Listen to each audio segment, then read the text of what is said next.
Polynomials. तो polynomials समझते हैं कि क्या है। पॉलिनोमियल्स से पहले हम लोग ये जानने की कोशिश करते हैं कि अलजेब्रिक एक्सप्रेशंस क्या है। अलजेब्रिक एक्सप्रेशंस क्या है? When constants and variables, जब constants and variables को are joined using mathematical operators। mathematical operators क्या है? Like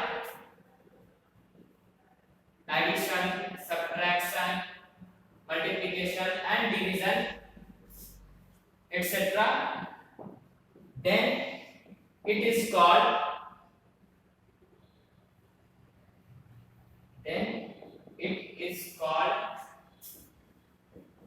an algebraic expression। तो ये होता है algebraic expression। For example, algebraic expression में भी in myriad of things, जैसे x plus 1 by x, ये algebraic expression है। x cube minus 5x square plus 6, ये भी एक algebraic expression है। y to the power 3 minus xy plus 2, ये भी एक algebraic expression है। root 3x, ये भी एक algebraic expression है। cube root of x, ये भी अगेन एक अलजेब्रिक एक्सप्रेशन है। तो ये तो हुआ अलजेब्रिक एक्सप्रेशन। तो इसका पॉलिनोमियल से क्या रिलेशन है? एक खास टाइप के अलजेब्रिक एक्सप्रेशंस को पॉलिनोमियल्स कहा जाता है। ठीक है, इसको जो उतारना चाहते हैं वीडियो पॉज करके उतार लें। ओके, अब आगे बढ़ते हैं पॉलिनोमियल्स क्या है। पॉलिनोमियल्स एक स्पेशल टाइप के अलजेब्रिक एक्सप्रेशंस होते हैं। जैसे कि हमने जो एग्जांपल लिया अगेन लेके देखते हैं।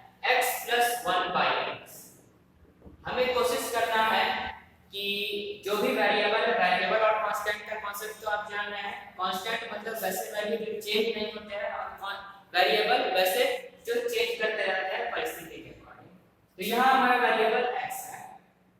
कोशिश करते हैं कि x का पावर हम लोग ऊपर लाएं। जैसे x का पावर 1 by x को लिखा जा सकता है x का पावर -1। फिर से cube root of x, cube root of x का मतलब होता है x का power 1/3। Cube root of x square, इसका मतलब है x स्क्वायर का power 1/3, that is x to the power 2/3। तो ये सब पॉलिनोमियल नहीं है। पॉलिनोमियल होने की क्राइटेरिया ये है कि वेरिएबल का पावर पॉजिटिव इंटीजर हो। जैसे यहाँ 1 एक पॉजिटिव इंटीजर है, लेकिन ये -1 ये पॉजिटिव इंटीजर नहीं है, ये एक नेगेटिव इंटीजर है। इसी तरह यहाँ x का पावर 1/3 ये एक फ्रैक्शन है, 2/3 ये एक फ्रैक्शन है। तो ये सब पॉलिनोमियल नहीं हो सकते हैं, ये सब पॉलिनोमियल नहीं है। अब हम लोग लेते हैं x³ minus 5x plus 6। यहाँ यदि देखा जाए तो x का सारा पावर पॉजिटिव है, यहाँ पावर 3, यहाँ पावर 1, 6 का मतलब है 6x का पावर 0। ठीक है, ये पार्ट ध्यान रखना, 6x का पावर 0। ठीक है, तो यहाँ पर सारा क्या है? पॉजिटिव इंटीजर है। तो ये एक पॉलिनोमियल है, इज ए पॉलिनोमियल। ये है नॉट ए पॉलिनोमियल। तो पॉलिनोमियल का क्राइटेरिया ये है कि वैसा अलजेब्रिक एक्सप्रेशन जिसमें वेरिएबल का पावर हमेशा पॉजिटिव इंटीजर हो।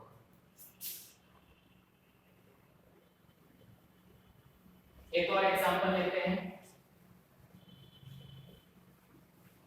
जैसे हमारा 5x to the power 5/2 minus 3x का पावर 3/2 प्लस x का power root x by 3 root x। ये देख के लग रहा होगा कि पॉलिनोमियल नहीं है, लेकिन इसे हम लोग सॉल्व करने की कोशिश करते हैं। 5x का power 5/2 by 3 root x division by parts कर ले, माइनस 3x का power 3/2 by 3 root x plus root x by 3 root x। ये कर गया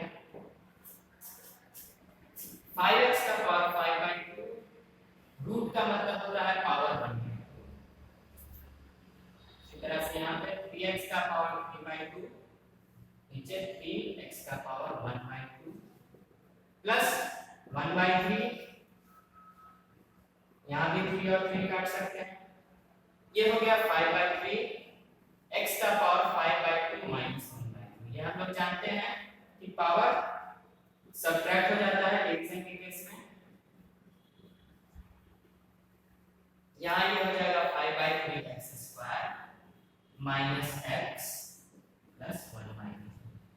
तो सॉल्व करने के बाद पता चलता है कि ये पॉलिनोमियल है, क्योंकि यहाँ पे x के सारे पावर पॉजिटिव इंटीजर है, यहाँ पावर 2, यहाँ पावर 1, यहाँ पावर 0। तो ये पॉलिनोमियल है। एक पॉलिनोमियल की क्या क्राइटेरिया है कि जहाँ पे वेरिएबल का सारा पावर, हाँ नोट करना है तो नोट कर सकते हैं, वीडियो को पॉज करें और नोट करें, पॉज करो और नोट करो। ओके,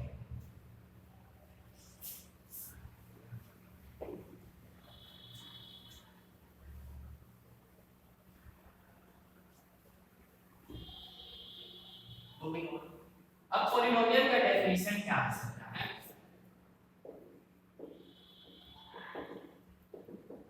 डेफिनेशन यदि याद रखना है तो ये रख सकते हैं, N algebraic expression of the form a0 plus a1x plus a2x square plus a3x cube so on up to an x to the power n, where a0, a1, a2 so on up to an are real numbers.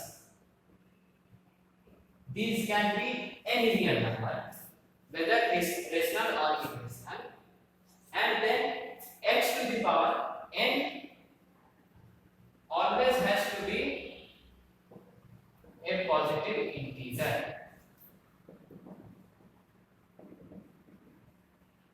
That is, n cannot be negative, x का power कहीं भी negative नहीं हो सकता है, कहीं भी fraction नहीं हो सकता है, x का पावर हमेशा एक पॉजिटिव इंटीजर होना चाहिए। तो ये हो गई पॉलिनोमियल की एक ब्रॉड डेफिनेशन। आप लोग चाहो तो लिख सकते हो पॉज करके। अब है terms of a polynomial. Terms plus और माइनस से सेपरेटेड जो पार्ट होता है वह टर्म ऑफ ए पॉलिनोमियल कहलाता है, जैसे 2x³ माइनस 5x प्लस 6। ये और ये माइनस से सेपरेटेड है, ये और ये प्लस से सेपरेटेड है, तो यहाँ पर इसके 3 टर्म है, ठीक है, 3 टर्म्स। 3 टर्म्स वाले पॉलिनोमियल को बोलेंगे ट्राइनोमियल। 4x² प्लस 2, यहाँ 2 टर्म्स है, इसको बोलेंगे बाइनोमियल।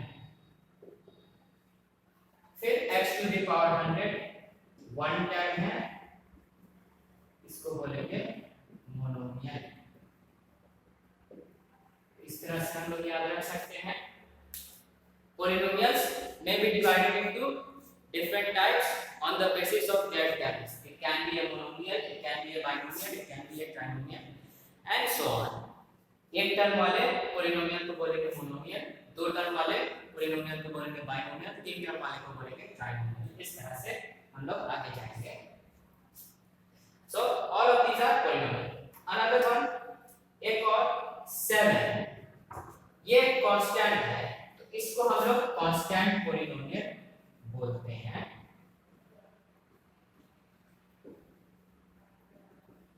कांस्टेंट पॉलिनोमियल, ऐसा जरूरी नहीं है कि पॉलिनोमियल में वेरिएबल हो ही हो, पॉलिनोमियल में कांस्टेंट का होना जरूरी है, वेरिएबल ना भी हो तो चलेगा।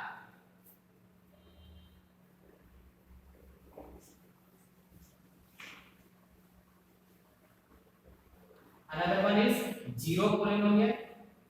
Zero is called a zero polynomial. Zero is called zero polynomial.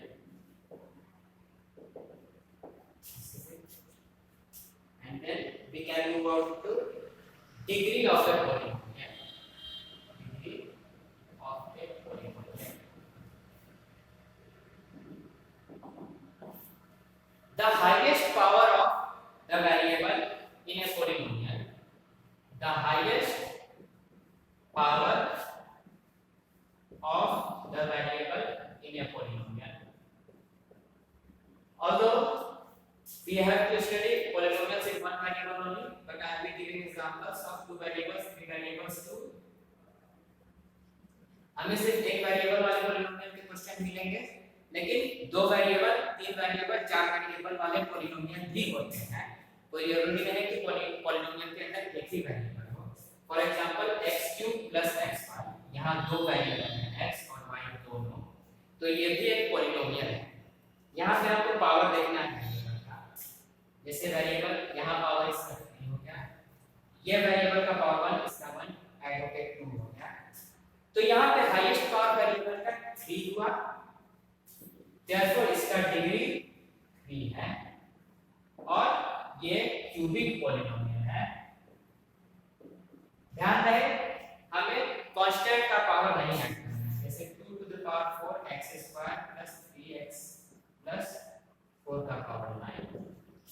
तो कांस्टेंट के वेरिएबल से मतलब नहीं है, कांस्टेंट कुछ भी हो सकता है, कांस्टेंट इरेशनल भी हो सकता है, फ्रैक्शन भी हो सकता है, उससे फर्क नहीं पड़ता। हमें सिर्फ वेरिएबल के पावर से मतलब है।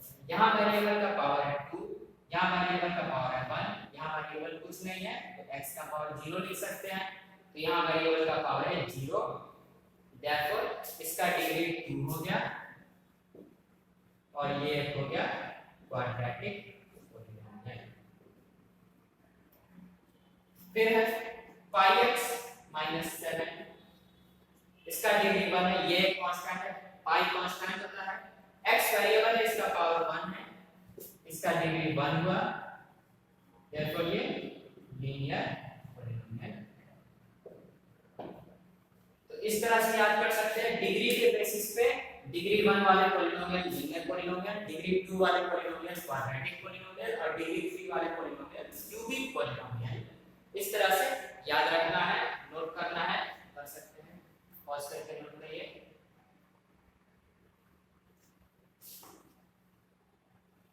Alright,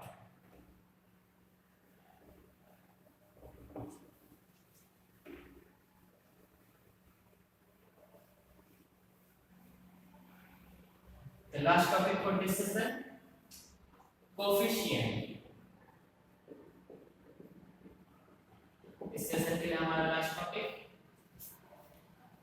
4x³ - 1/2 x⁵ plus √3 x⁴ plus 7x³ - 2x²। यदि यहाँ पर कोई सेम पावर वाला टर्म है तो उसका एडिशन सब्ट्रैक्शन हमको कर लेना है। और क्या है, एक और चीज है कि पावर को यदि हम लोग डिक्रीजिंग ऑर्डर में यदि अरेंज कर देते हैं तो ज्यादा अच्छा होता है। जैसे यहाँ पे x⁵ वाले टर्म को आगे लिख देते हैं, उसके बाद 4 वाले टर्म को लिख देते हैं, उसके बाद 3 वाले टर्म को 2 है और x³ + 7x³, उसके बाद पावर 2 वाले टर्म को। ये करना नेसेसरी नहीं है, लेकिन फिर भी बेनिफिशियल तो है।